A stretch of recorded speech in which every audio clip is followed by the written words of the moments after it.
Stigle ocene od mog sina Dragana, da vidimo. Sve kečeve, pa koji kurac? Zašto on uči? Jel on uči uopšte? Ne, igra samo PlayStation. Jao, sad će da ga saramim.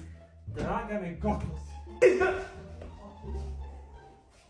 Jebote, gde mu soba i gde je on?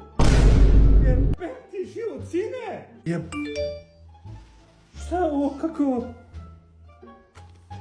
Jebeti, poslao mi klip. Mama, otišao sam u Italiju zbog moje ocene. Vidi kako je lepo more, a? Vidi. Sam tu na more, a ti si kući pereš veš.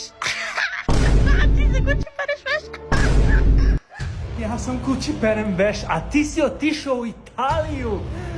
Sad ću da... Stani, on nije kući. Ja sam sama kući. Nema niko da me nervira. Ne mogu da spam koliko hoću. Ne mora da kuvam. Ne mora da perem toliko veša. Jao, to je